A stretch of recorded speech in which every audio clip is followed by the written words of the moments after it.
Buenas tardes, bienvenidos. El Ateneo del Club Universitario de Buenos Aires tiene el gusto de presentar hoy a Matías Erizagaray, quien nos va a hablar sobre el poder del sistema de creencias. Matías es coach mental de atletas de alto rendimiento.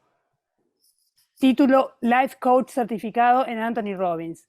En paralelo desarrolló un intenso y profundo estudio sobre los principales coaches, pensadores, neurocientíficos y referentes espirituales contemporáneos. Agradecemos su presencia en el Ateneo y le dejamos la palabra para que nos cuente sobre cómo empoderar a las personas y equipos mediante el conocimiento y entrenamiento mental para que sean ellos mismos los creadores de su destino. Bueno, muchísimas gracias a todos, en especial a vos, Azú, que me llamaste para charlar, para presentar acá lo que realizo con distintos deportistas.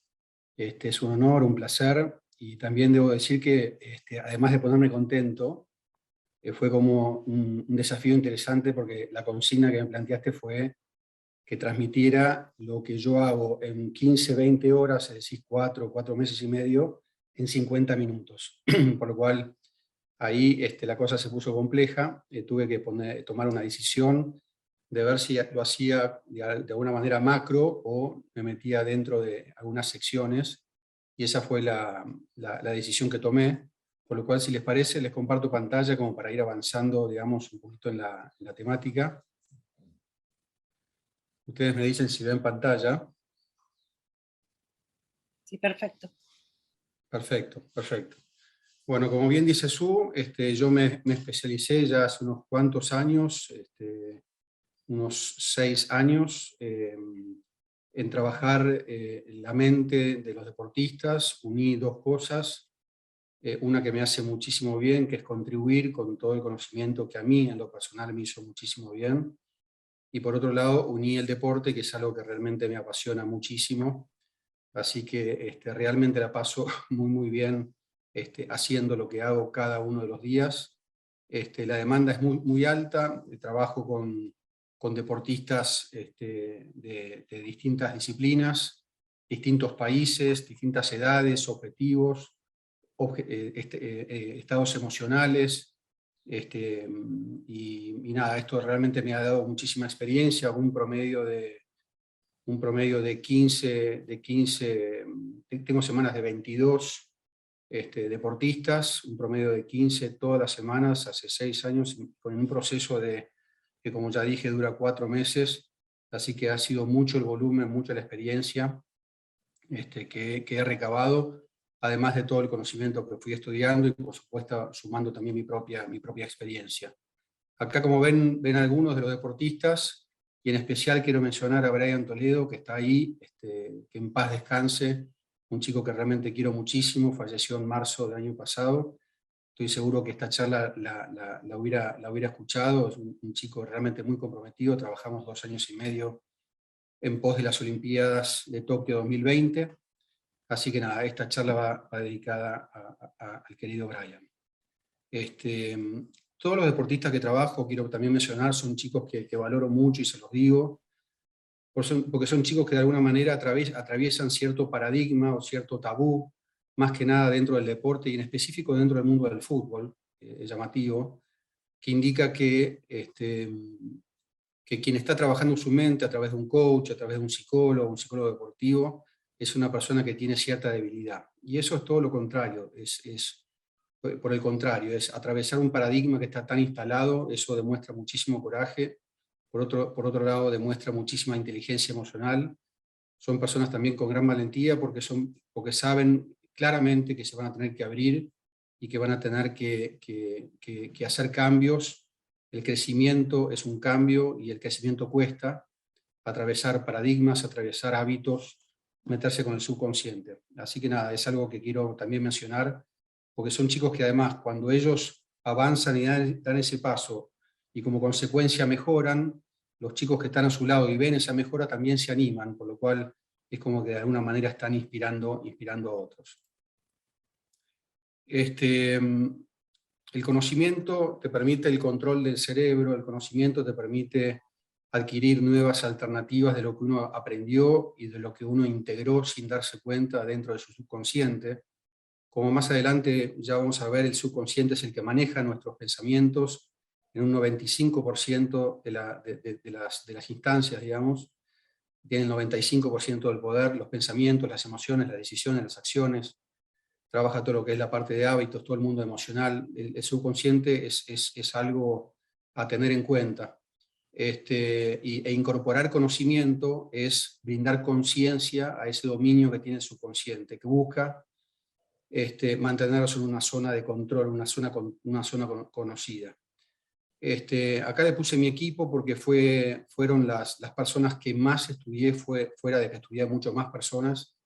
Con estas me enfoqué con una altísima obsesión, digamos, y profundidad, y pasión y necesidad, porque la realidad es que yo no estudié para ser coach, fue una consecuencia, sino que estudié porque yo no estaba en eje, yo no estaba bien, y fue a través del conocimiento que de a poco fui logrando cierta calma y cierta mejoría, y hoy me siento una persona realmente plenamente feliz, y fue en algún momento que dije, bueno, ¿por qué no compartir este conocimiento que a mí me cambió la vida? Dar esa mano que en algún momento pude haber necesitado, y esa es mi misión. Por eso también quiero agradecer la oportunidad de llegar a más personas, y en especial a los chicos, digamos, porque nada, ese es mi objetivo, mi misión, es alcanzar a la mayor cantidad de personas posibles con el conocimiento que a mí, en lo personal, me hizo un gran cambio.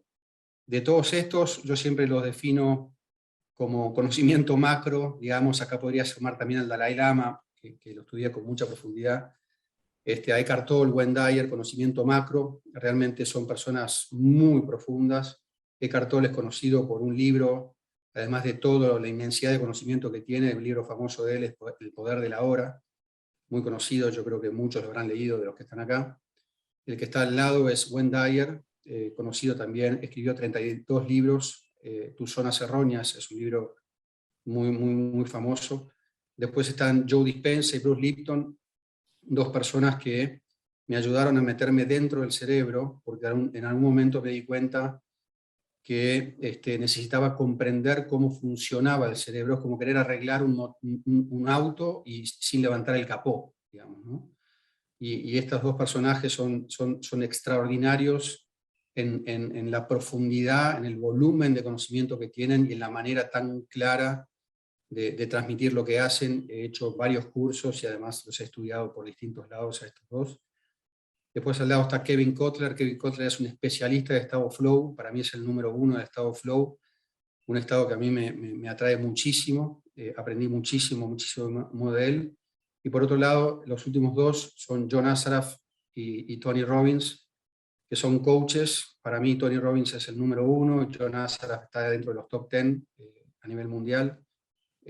Tony para mí es una persona que tiene un extremo conocimiento y una manera de transmitirlo de una manera muy poderosa, pero insisto, tiene un conocimiento muy profundo, y lo elegí a él para estudiar en su propia academia en Estados Unidos, y ahí fue donde me certifiqué, y a partir de ahí comencé a trabajar con los deportistas. Como les decía, vamos a meternos dentro de una sección que es el mundo de las creencias, que a su vez está dentro de otra sección, dentro de todo el volumen de conocimiento que transmiten los deportistas. Y esta sección, esta subsección, digamos, es el plan maestro. El plan maestro yo lo considero como la columna vertebral del proceso que yo desarrollo. Y es un proceso que hay que hacer definitivamente para poder tener la posibilidad del cambio, porque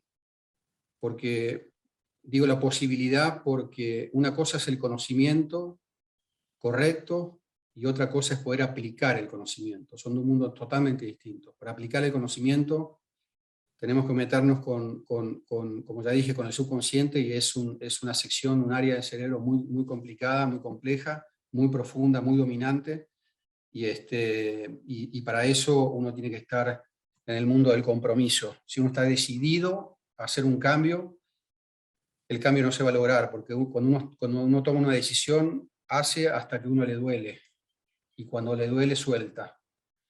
Cuando uno tiene que cambiar cambios, paradigmas, creencias, identidades, valores, interpretaciones, cuando uno está comprometido, hace aunque a uno le duela. Y ese es un punto muy, muy importante que hablo también con las personas que trabajo, y se los pregunto al principio, para no perder tiempo, yo no, porque a mí me encanta, pero más que nada por una cuestión de ellos. Tienen que estar comprometidos para lograr el cambio. A medida que fui sumando conocimiento, a medida que fui estudiando, el primero que me conecté fue Eckhart Tolle.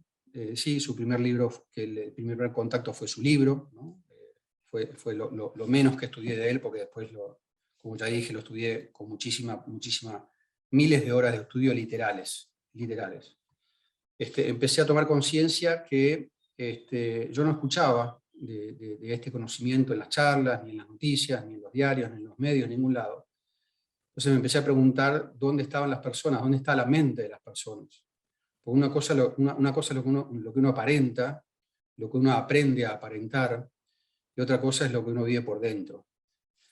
En lo personal, yo era el campeón mundial de este sector: enojo, tristeza, angustia, ansiedad, desánimo, decepción.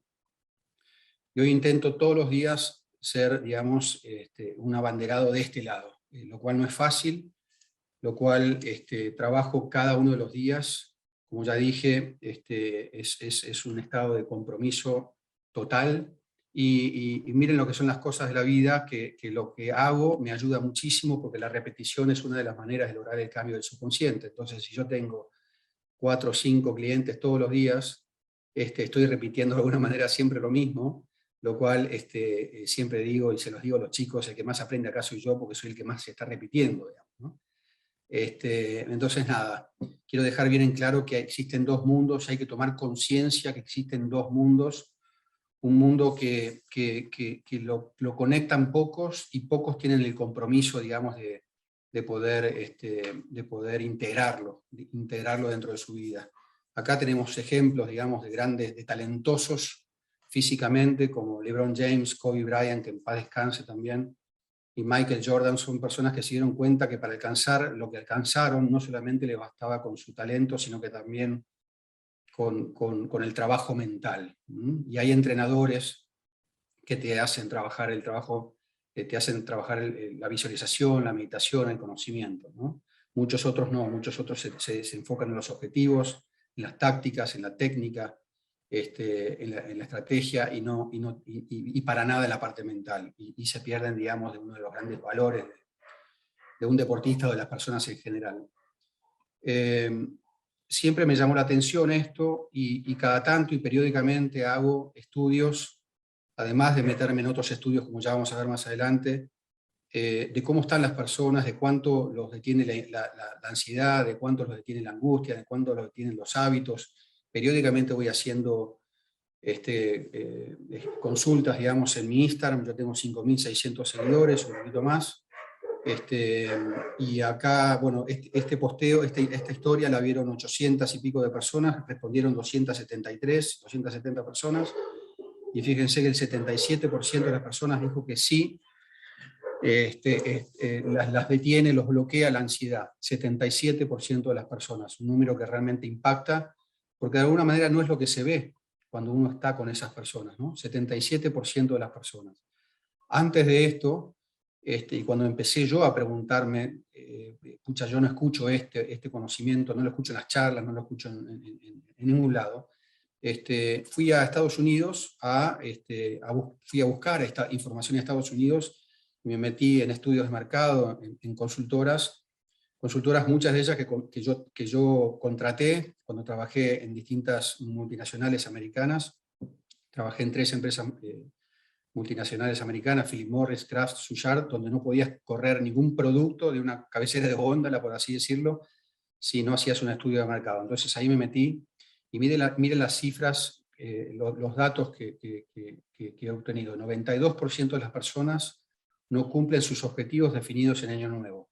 Muy típico de Estados Unidos. Este año arranco con el gimnasio, este año dejo de fumar, este año dejo de trabajar en relación de dependencia y me pongo mi propia empresa.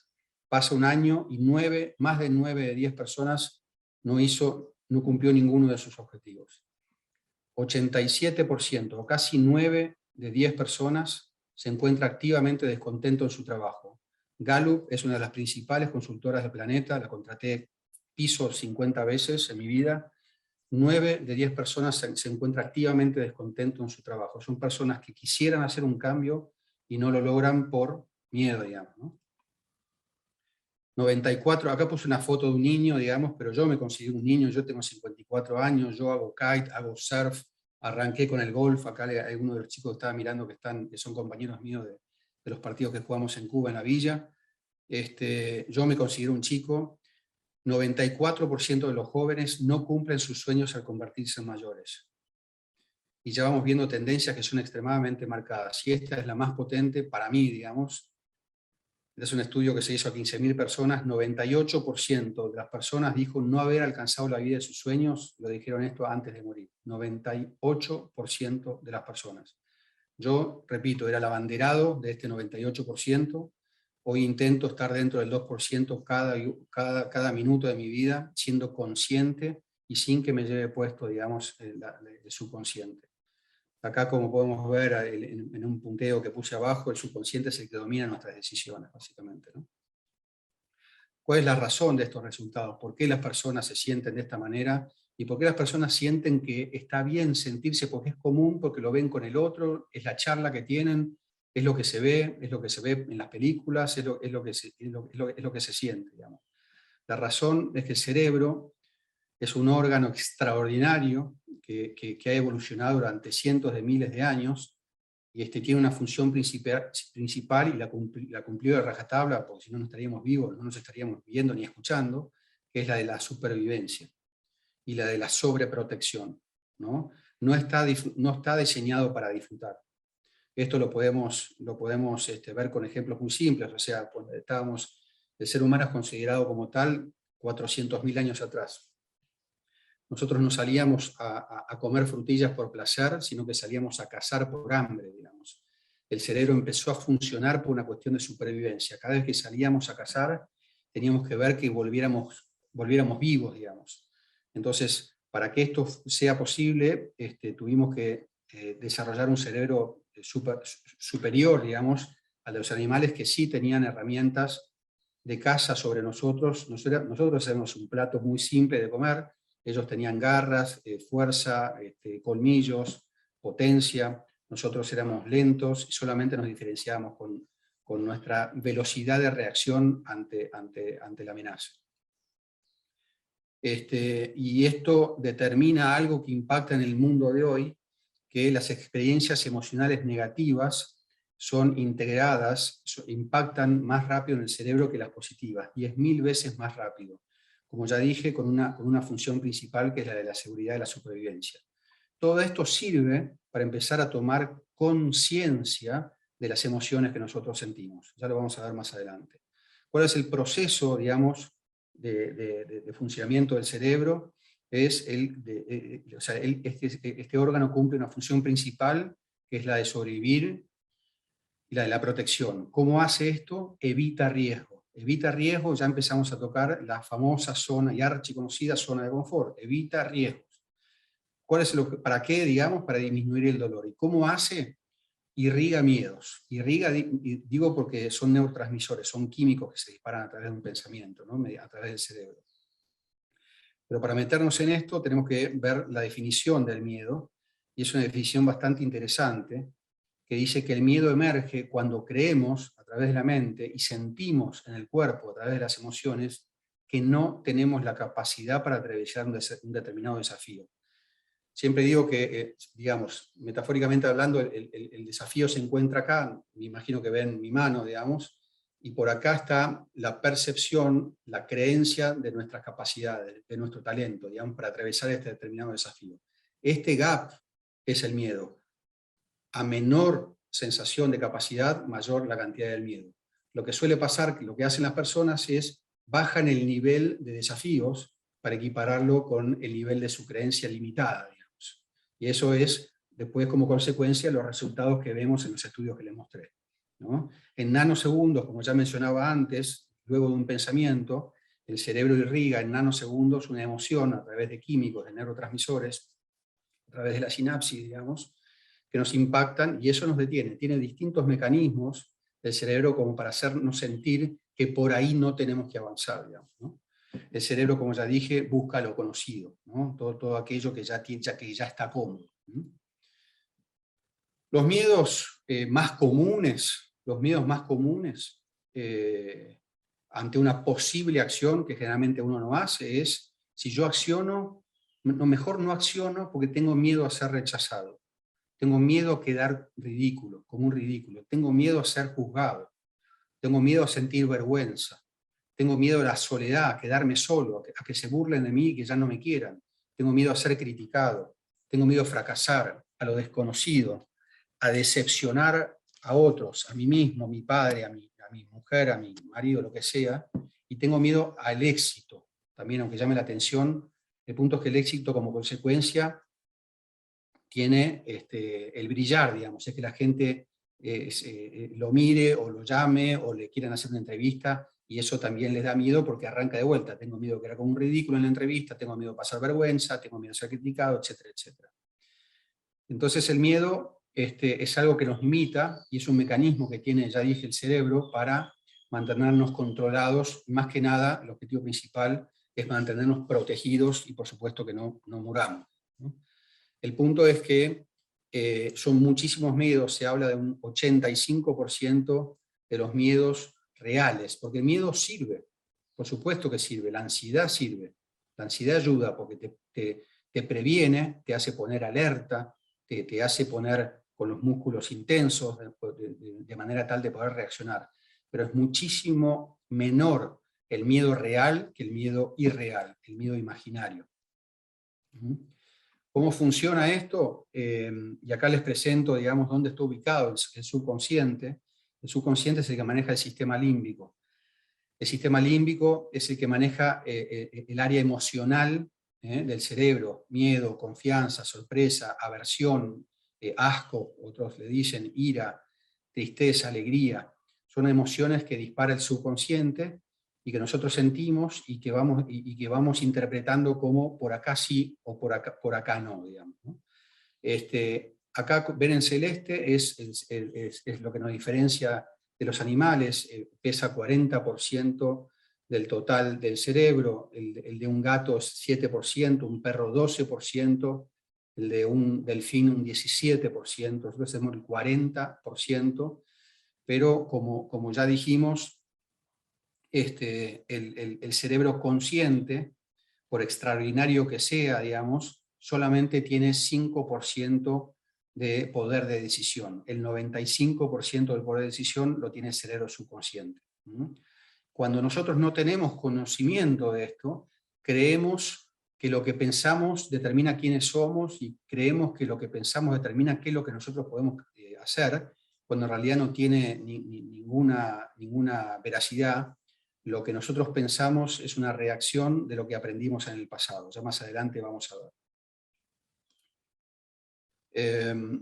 Cuando digo que nos tenemos que involucrar con el cerebro subconsciente, hablo de algo así como un David contra Goliat, porque el cerebro consciente es como más lento, aprende por el análisis, es limitado, puede realizar 7 funciones simultáneamente, versus un cerebro subconsciente que es asociativo, intuitivo, ilimitado, maneja 2.3 millones de funciones simultáneamente que por supuesto no tenemos conciencia, ¿no? Acumula recuerdos, es asociativo y trabaja en nanosegundos. ¿Cuántas veces nos habrá pasado, por ejemplo a mí, que olfateo, no sé, una manzana asada y automáticamente recuerdo la falda de mi abuela cuando me hacía una tarta de manzana, o cuando escucho un tema automáticamente me encuentro en la City bailando con mis amigos de Cuba, por ejemplo, y eso es el cerebro subconsciente, lo cual es extraordinariamente positivo, pero de la misma manera trabaja con aquello que nos golpeó o con aquello que aprendimos que es algo que no debemos hacer o que no podemos hacer,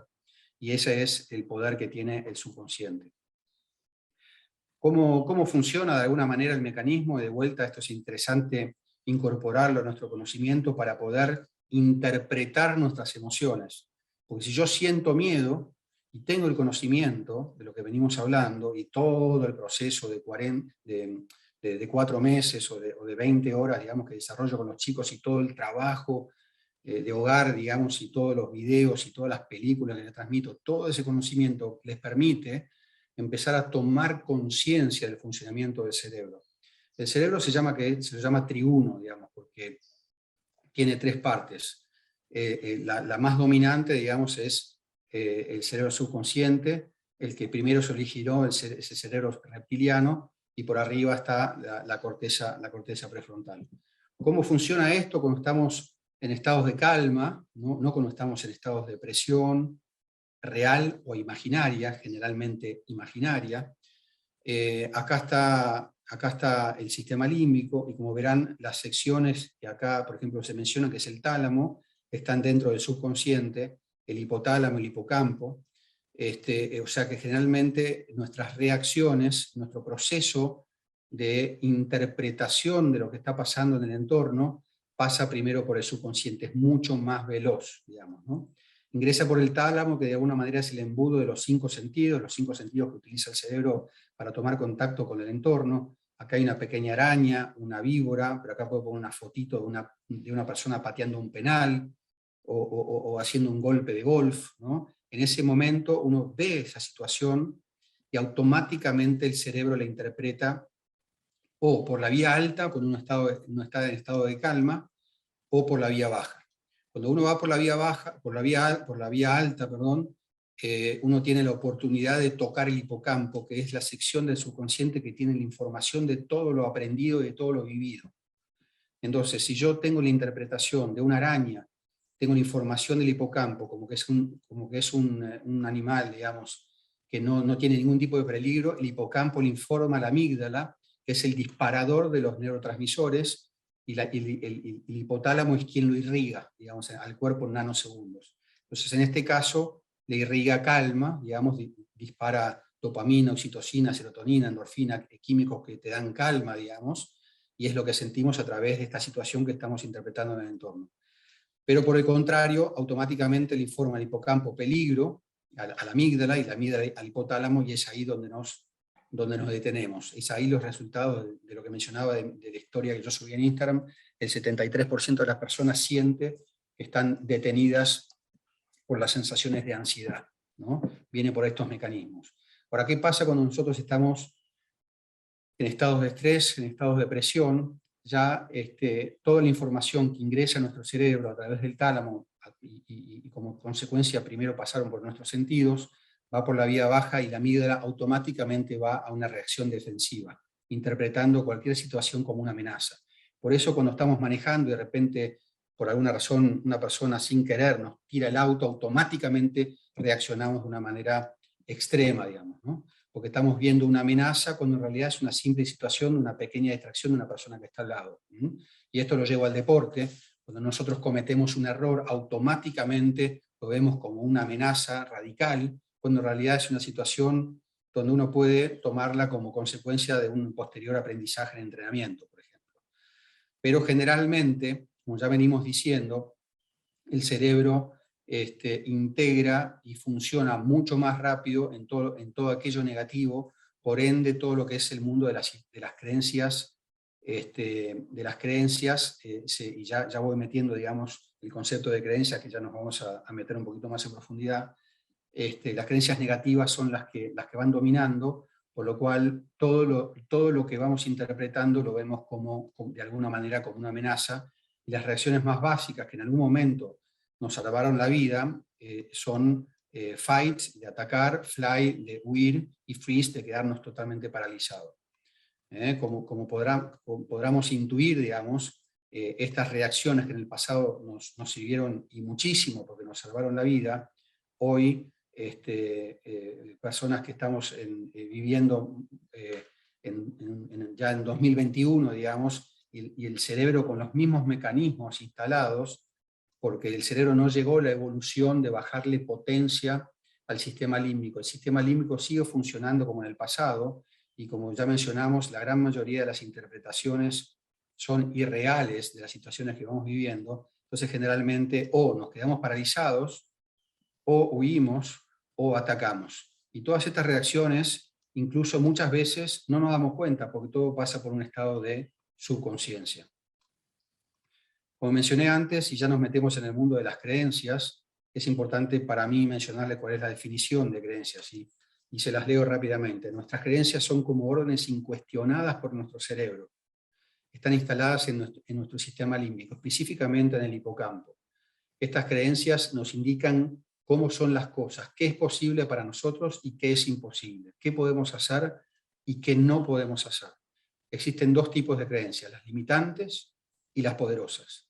Estas, como ya dije, se graban en el sistema límbico. Estas creencias son determinantes al momento de la generación de emociones. Primero pienso y automáticamente en nanosegundos se disparan los neurotransmisores que los sentimos en el cuerpo, que son como mensajeros del pensamiento, son las emociones. Y cuando uno está en un estado emocional positivo, impacta en el momento de tomar una decisión y finalmente de realizar una acción. Pero cuando estamos envueltos en miedo, por ejemplo, que es una de las emociones, por supuesto que impactan de una manera limitante en el momento de disparar pensamientos, decisiones y finalmente acciones. Estas creencias que estamos hablando es muy interesante, y esto ya es el mundo de Joe Dispenza, es el mundo de Bruce Lipton, es un pequeño goteo, digamos, ellos tienen muchísimo conocimiento, informan que nuestro cerebro vibra en distintos niveles. En este momento estamos en beta, estamos 100% enfocados en lo que está diciendo Matías, el cerebro está en beta, en un estado de análisis y de foco total, estado de beta. Alfa es cuando nos relajamos, miramos el mar, miramos el fuego, estamos relajados, estamos tomando un mate, eso es vibración alfa. Zeta es cuando estamos en un estado de hipnosis, un estado de subconsciencia. Es el paso previo a quedarnos dormidos, que es vibración delta, ¿no? El punto es que cuando nosotros somos chicos, de 0 a 7 años, repito, de 0 a 7 años, el cerebro solamente vibra entre zeta y delta. Es decir, estamos en un estado de subconsciencia y estamos dormidos. No está en alfa y no está en beta. Es decir, no somos conscientes y no tenemos el cerebro consciente para hacer de filtro de todo aquello que vamos integrando dentro de nuestro cerebro. Por eso es tan importante los primeros años de un chico en el entorno familiar, en preescolar, jardín de infantes, colegio, amistades, deportes. Cuán importante son los primeros años, porque el cerebro está en un estado de integración de información, y esto se hizo volviendo a cientos de miles de años para atrás, para que los chicos aprendan de manera automática, sin ser conscientes, cómo sobrevivir, qué es lo que uno tiene que hacer para poder sobrevivir. Y van copiando y van integrando todo lo que van escuchando de su entorno, sumado a esto todo lo que es el mundo de las neuronas espejo, que también es un mundo muy, muy apasionante. Entonces, nada, integramos acá en el subconsciente, y a través del cuerpo, digamos, cuando pasamos los 7 años empezamos a ser conscientes, empezamos a accionar, pero en base a este software, digamos, que ya fue integrado dentro de nuestro cerebro.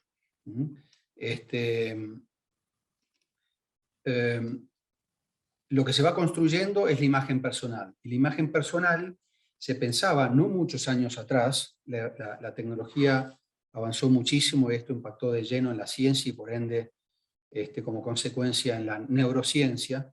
Se pensaba hace no muchos años atrás que como eran nuestros padres genéticamente, por una cuestión de ADN, nosotros íbamos a ser, y el cerebro no había manera de reprogramarlo, digamos. Y hace poco tiempo atrás se descubre lo que se denomina la neuroplasticidad, donde indica que sí, el cerebro es reprogramable, el cerebro subconsciente es reprogramable. Se habla de que nuestra imagen personal está determinada por una estructura cerebral que viene por un 40% del ADN de la madre y el padre, y por un 60% de todo lo que fuimos aprendiendo cuando nuestro cerebro estaba en un estado de subconsciencia, y todo lo que fuimos aprendiendo durante nuestra adolescencia. Lo que se determina es la imagen personal, y a partir de la imagen personal es cómo nosotros vamos a interpretar todo nuestro entorno, a través de los 5 sentidos. Acá están los 5 sentidos, el cerebro consciente, el cerebro subconsciente, dónde está nuestra imagen personal, y a través de ello el cuerpo piensa y toma decisiones y acciona. No es que nosotros conscientemente vamos directamente al cuerpo y a partir de ahí accionamos, no. Interpretamos el entorno, el cerebro consciente hace de filtro, pero con un 5% de peso, digamos. Esta información pasa por el subconsciente, se filtra y a partir de ahí la calidad de nuestro accionar a través del cuerpo. Estas creencias, como ya mencionamos, existen dos tipos. Están las creencias limitantes y las creencias potenciadoras. Las creencias limitantes, nada, muchos deportistas se sienten muy identificados con este tipo de creencias, y más en los momentos importantes. No quiero decir momentos de presión, sino momentos importantes. No tiene por qué un momento importante ser interpretado como un momento de presión. Los momentos importantes generalmente florecen las creencias limitantes que tenemos integradas, como por ejemplo, soy mal deportista, soy indeciso, no soy inteligente, no tengo coraje, soy inseguro, soy egoísta, soy pesimista, soy menos que los demás, soy tímido, no soy fuerte, no soy bancado del equipo, etcétera, etcétera, etcétera. Es realmente muy impactante la potencia y la cantidad y calidad de las creencias limitantes que tienen las personas a nivel general, digamos. Yo en el pasado era el campeón mundial de todo lo que eran creencias limitantes, no tengo ningún problema en decirlo, y hoy trabajo todos los días para reprogramar mi cerebro, para tomar conciencia de quién realmente yo soy y dejar de lado quién yo aprendí a ser, que son dos mundos totalmente distintos. Están aquí las creencias potenciadoras, o poderosas, o potenciadoras, o positivas, que indican soy un gran deportista, soy poderoso, soy perseverante, soy ganador nato, soy capaz de todo, creativo, soy un gran amigo, soy fuerte. Automáticamente cambia nuestra interpretación en pos de cuál creencia nosotros estamos utilizando en cada una de las situaciones. Entonces, esto determina cómo pensamos, y la manera en la que pensamos no determina quiénes somos, porque, repito, la manera en la que pensamos repite, digamos, lo que nosotros aprendimos, ¿no? Pero sí, la manera en la que pensamos afecta la calidad de nuestra vida, y afecta la calidad de nuestra acción, particularmente en el mundo del deporte. El punto es que la neurociencia de hoy indica que pasan entre 60 y 70.000 pensamientos por nuestro cerebro, y el 90% de los pensamientos es repetitivo el del día anterior. Entonces, si nos fijamos, si los del día anterior son iguales los de hoy son iguales a los de ayer eran anteayer, puedo ir para atrás y puedo darme cuenta que vivo en un mundo de hábitos y paradigmas subconscientes, inconscientes, que yo no soy consciente, y que me hacen pensar, emocionar y tomar decisiones, y finalmente accionar o no accionar sin que yo tenga noción de lo que está pasando. Acá hice un loop, digamos, para que tengamos, digamos, el proceso de cómo funcionamos. El entorno, que puede ser positivo o puede ser negativo. Por supuesto que el entorno puede ser negativo. Y el tema es cómo lo interpretamos. Digo entorno negativo, puede ser erro un penal. Erro un penal. Esto puede ser interpretado como negativo o positivo, o como algo a partir del cual yo me hago más grande, porque después en el entrenamiento y a partir de los próximos entrenamientos me dedico media hora todos los días a entrenar cómo patear el penal, y eso después me hace mucho más grande y aumentar mi porcentual de penales convertidos. Pero esto va a depender mucho de las creencias que yo tenga instaladas en el cerebro y las creencias que yo utilice. Para poder utilizar las creencias positivas y poderosas, debo evitar estar en un estado de estrés, en un estado de depresión, y para esto surge el mundo ya conocido de la meditación y la visualización, que más adelante lo podemos tocar. Entonces, en pos de las creencias, yo interpreto lo que sucede en el entorno, y a partir de ahí se disparan pensamientos, y a partir de estos pensamientos, emociones que me llevan a tomar determinado tipo de elecciones. Si yo estoy parado en las creencias limitantes, las elecciones que van a ser limitantes, y los comportamientos van a ser mediocres, con experiencias vividas mediocres, y por ende vamos a vivir en emociones y estados de ánimos limitados, y estos estados de ánimos nos van a llevar ¿dónde? A la misma calidad de pensamientos. Y este loop queda, como ya vengo diciendo, repetido durante días y meses y años hacia atrás, hasta el nacimiento, digamos, y esto se va realizando de manera subconsciente sin ser conscientes de lo que está pasando. Y después, cuando tomamos conciencia, generalmente es tarde. Y por supuesto que si nosotros estamos apalancados en las creencias poderosas, la interpretación va a ser siempre positiva. Como dijo Hugo Porta cuando le preguntó un periodista, Hugo, ¿qué sentís que siempre perdiste contra las islas? Hablando de los Springboks, de los Wallabies, de Sudáfrica, de Nueva Zelanda. Y Hugo Porta respondió, yo nunca perdí, yo aprendí siempre. Aprendí cómo jugar y tuve la suerte de jugar con los buenos, por lo cual aprendí mucho, crecí muchísimo. Eso claramente es porque Hugo Porta tenía un sistema de creencias realmente muy, muy positivo. Como venimos diciendo, el cerebro nos viene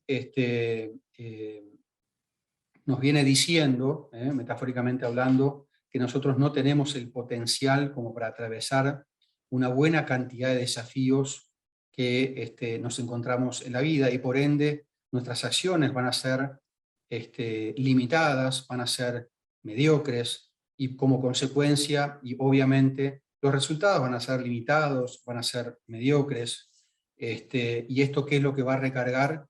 Nuestro sistema de creencias limitantes. ¿Te das cuenta? Yo soy un perdedor.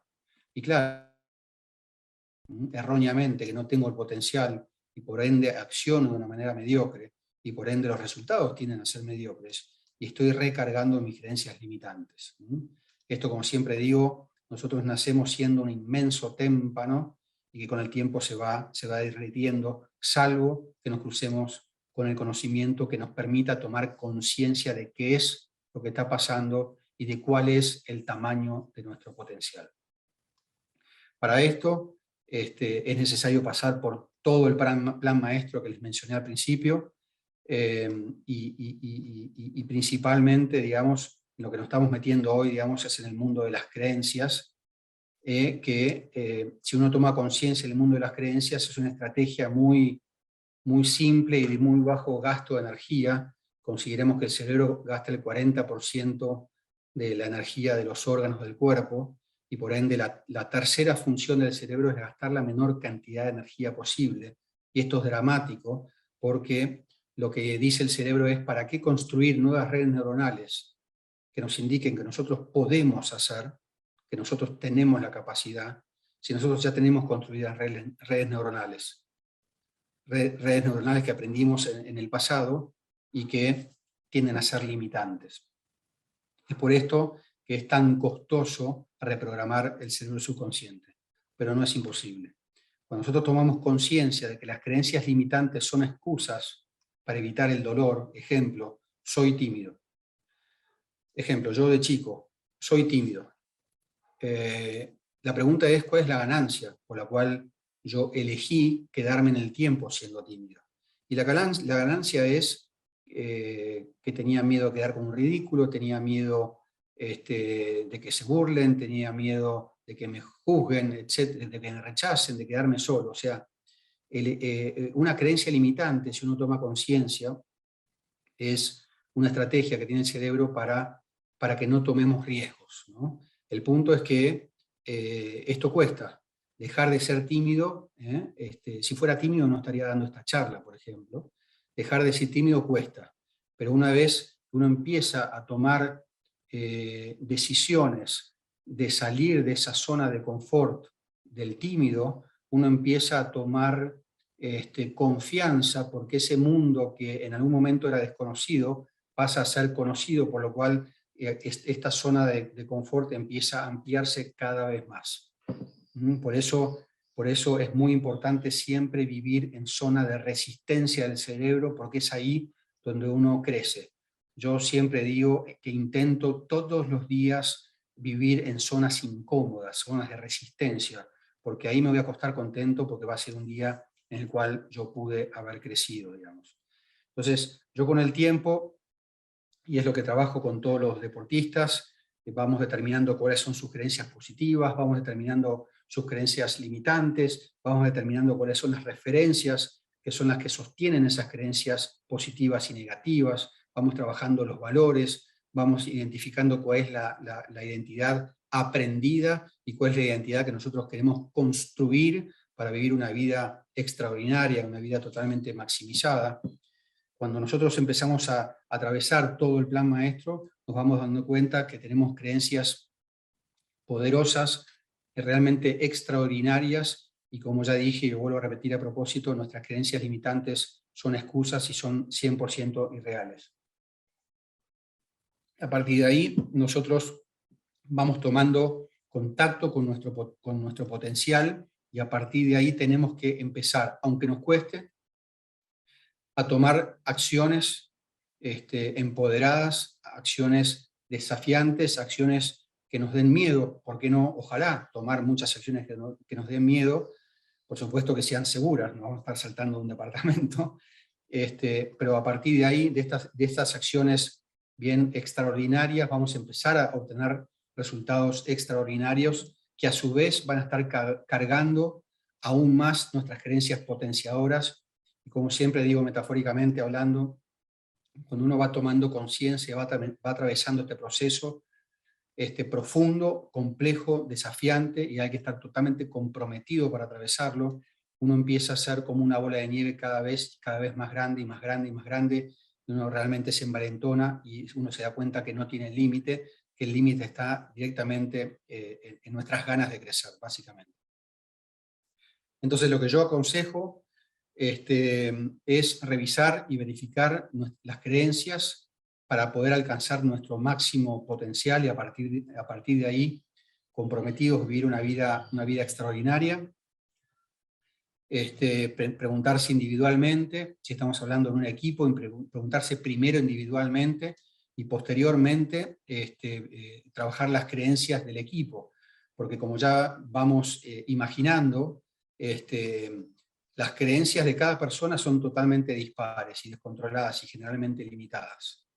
Imagínense las de un equipo. Todo lo que va sucediendo en un partido es interpretado de una manera totalmente distinta por cada uno de los jugadores, sean 11 jugadores en un equipo de fútbol, sean 15 jugadores en un equipo de rugby, etcétera, etcétera, etcétera, o en deportes individuales, ¿no? El entorno va siendo interpretado por creencias totalmente dispares y no controladas, y no conscientes. Entonces lo que tenemos que determinar son cuáles son nuestras creencias absolutas, y aprovechar una sección de nuestro cerebro que es el Reticular Activating System, que es una sección que tiene el cerebro que permite literalmente que nuestro cerebro no detone por el aire. Porque si nosotros le prestamos atención a todo lo que pasa en nuestro entorno, con la atención que estamos prestando en este momento con lo que yo estoy diciendo, nuestro cerebro detona. Por lo cual el RAS, como se lo dice, el Reticular Activating System, es una sección que nubla todo aquello en lo cual nosotros no nos estamos enfocando y que ilumina todo aquello en lo cual nosotros sí nos estamos enfocando. Siempre digo la misma metáfora, a mí me pasó, no tiene por qué pasarle a todos, pero cuando uno quiere, por ejemplo, cambiar el auto y uno dice, bueno, me quiero comprar un 308 blanco, automáticamente uno se monta en la Panamericana y automáticamente ve 308 blanco por todos lados. No significa que esos autos no estaban, sino que antes nosotros no le prestábamos atención, pero solamente el hecho de estar googleando, viendo, ya para el cerebro eso le indica al Reticular Activating System que es algo importante, por lo cual automáticamente todo lo que esté relacionado con esto empieza a florecer. O por ejemplo, cuando estamos en un recital, que hay un bullicio tremendo, se escucha Matías a lo lejos, una persona llamando a cualquier otra, dentro de ese bullicio el cerebro automáticamente identifica el sonido y uno gira la cabeza. Eso es el RAS, ¿no? Esto es extraordinariamente positivo, pero también negativo, porque si nosotros estamos constantemente enfocando en todas nuestras creencias limitantes, lo único que va a estar viendo individualmente o grupal, en equipo, digamos, nuestro cerebro, nuestro Reticular Activating System, es todo aquello que esté alineado a esto limitante. Cuando uno haya realizado, y ya vamos llegando, digamos, al final, y estoy cumpliendo fantásticamente, veo el tiempo, cuando uno ya haya realizado el proceso del plan maestro de la columna vertebral y por alrededor toda una cantidad de conocimiento que más o menos me lleva entre 15 y 20 encuentros de 1 hora con las personas que trabajo, generalmente Los encuentros de 1 hora hoy son online por una cuestión de pandemia. Antes eran mitad y mitad, digamos, trabajo con muchas personas que están fuera del país. De hecho, el 70%, si no 80% de las personas que están fuera del país son trabajos online. Generalmente la primera 30 minutos, la primera mitad, es una charla ida y vuelta, 100% coaching, por supuesto, de dónde está la persona, cuál es la situación que está viviendo, cómo atravesarla, etcétera, etcétera. Y la segunda mitad comparto una de las presentaciones de todo lo que yo fui estudiando, digamos, de mi equipo que les presenté anteriormente. De ellos fui haciendo una enorme y una profunda cantidad de anotaciones, y de ahí hice aproximadamente, tengo entre 70 y 80 presentaciones que voy compartiendo en la segunda mitad de los encuentros. Cuando termina el encuentro, siempre le dejo ejercicios a los deportistas, les paso videos, les paso películas que están 100% relacionadas con lo que venimos trabajando. Soy bastante intenso y apasionado, digamos, con la manera de transmitir el conocimiento, perdón. Una vez que esté realizado el proceso, ahí sí determinamos los objetivos. Un error que yo veo mucho en el mundo, en el área del coaching, es que se trabaja directamente el objetivo, cuando en realidad la persona tiene una identidad totalmente limitada. No en todos los casos, ¿no? Pero en la gran mayoría. Entonces, y además, de hecho, si quieren alcanzar un objetivo que no están cumpliendo, es porque de alguna manera están sintiendo que no pueden cumplirlo. Entonces, antes de determinar un objetivo, hay que atravesar el plan maestro, tener bien en claro cuáles son las creencias, tener bien en claro cuáles son los valores, la identidad. Y ahora quiero ir rápidamente para hacer un rápido repaso del plan maestro, que lo pasé sin darme cuenta bastante rápido. Cuando esté determinado el objetivo, lo que siempre sugiero es hacer un análisis de los hábitos. Los hábitos que suman para alcanzar este objetivo, un objetivo totalmente detallado, mensurable, cuantificable y bien específico. Los hábitos que suman a este objetivo y los hábitos que restan. Por supuesto que los hábitos que restan hay que anularlos, pero para anularlos no es simplemente dejarlos de hacer, sino que hay que reemplazarlos por otro positivo.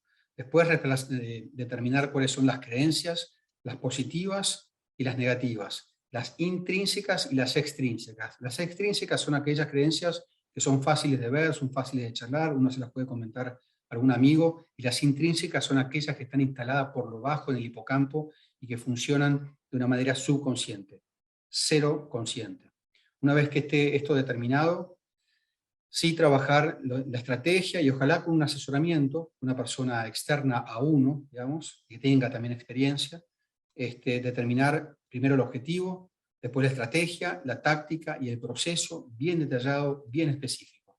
Y lo que empuja todo esto es the reason why, digamos, la razón, pues la razón de fondo. Y siempre digo que tiene que estar dividido en dos secciones. Una es el crecimiento personal, es el orgullo personal. Uno tiene que tomar conciencia de lo que es la vida, uno tiene que tomar conciencia de dónde estamos, del planeta en el que estamos, de los significados profundos de la vida, y uno tiene que dejar huella. Para eso uno tiene que crecer. Y para crecer uno tiene que incorporar conocimiento, porque con el conocimiento que uno integró sin siquiera darse cuenta, claramente uno va a quedar 100% limitado y no va a crecer. Y por otro lado, uno tiene una razón, digamos, un reason why para lograr un objetivo de crecimiento constante y progresivo. Uno tiene que enfocarse en la contribución, uno tiene que enfocarse en la inspiración, es decir, si yo crezco, voy a estar inspirando a las personas más cercanas a mí. Este es el proceso, digamos, que yo les ofrezco a los chicos en el punto, digamos, de los objetivos, que es uno de los puntos, digamos, del plan maestro, que como yo ya dije, es la columna vertebral, y alrededor de esto hay un cuerpo, digamos, de conocimiento muy, muy potente. Y ya para terminar, 3 puntos me anoté esta mañana. La calidad de nuestra vida está en nuestras manos. El conocimiento es el camino a la evolución, ¿no? Nosotros está en nuestras manos, pero no lo podemos hacer si no incorporamos conocimiento. El crecimiento máximo vendrá en la zona de máxima resistencia, en la zona de máxima incertidumbre, en la zona de máxima vulnerabilidad. Les quiero mostrar, me voy a saltear acá y voy a ir al plan maestro para ahora sí terminar, que lo pasé muy por encima. Solamente hoy vimos Una de la sección del sistema de creencias, por supuesto que hay mucho más conocimiento relacionado al mundo de las creencias. Otro punto del plan maestro son las referencias que sostienen las creencias, si no son ideas. Si una creencia no tiene referencias, son simplemente ideas vagas. Hay que tener conciencia de las referencias, donde uno aprendió estas creencias, las positivas y las negativas. Después, definir los valores, que es todo un mundo que nos va a permitir tomar decisiones de una manera mucho más simple y no tomar decisiones que nos generen vacío. Después, tener conciencia de nuestra identidad, quiénes creemos que somos, y tomar conciencia de que nosotros pensamos que somos no determina quién somos en la realidad, y podemos construir la identidad que nosotros querramos para determinar objetivos extraordinarios. Después, tomar conciencia de cómo interpretamos todo lo que pasa en nuestro entorno, tomar conciencia de cuáles son las historias que nos contamos ante cada situación que nosotros vemos en el entorno. Cada uno de estos puntos es extremadamente profundo e extremadamente importante que uno tenga conciencia en nuestra vida. Por otro lado, las preguntas que se nos disparan a partir de las interpretaciones, de las historias, de las preguntas, y estas preguntas, ¿de dónde vienen? De las creencias que nos hacemos. Esto determina estados emocionales en nuestra vida, para que nos mantienen en un estado de ánimo. Otro punto importante son las 6 necesidades humanas universales, que es un punto extraordinario que cuando quieran el año que viene se los comento, que realmente es muy, muy, muy potente tomar conciencia de las 6 necesidades humanas universales. A partir de ahí, sí, determinar objetivos, trabajar fuertemente con todo el mundo de la meditación, tremendamente el mundo de la visualización. Como ya mencionamos, el cerebro no sabe lo que es real, de lo que es imaginario, de lo que es irreal, por lo cual si uno visualiza, digamos, una identidad extraordinaria, con creencias extraordinarias, con valores extraordinarios, cumpliendo objetivos extraordinarios, el cerebro va a empezar a construir redes neuronales para poder uno vivir en ese nuevo lugar. Y finalmente llegamos al mundo del estado flow, un estado donde uno se siente realmente superlativo, digamos, y uno puede llegar a hacer cosas totalmente alineadas a una identidad extraordinaria. Bueno, con esto doy fin a la charla. Cumplí bastante bien, me pasé 4 minutos, eran 50, bueno, era 1 hora. Bueno, Matías, excelente exposición, muchísimas gracias. Esperemos contar el año que viene con alguna otra exposición tuya. El Ateneo te agradece profundamente y bueno, muchísimas gracias. Bueno, gracias a ustedes, un placer enorme, enorme, lo digo de verdad, poder ser parte de las personas que pasaron por el Ateneo de Cuba. Realmente para mí es un orgullo, así que muchas, muchas gracias a ustedes, porque me permite, digamos, alcanzar a más personas con todo el conocimiento que a mí me ayudó muchísimo. Adiós. Gracias Matías. Gracias, Matías.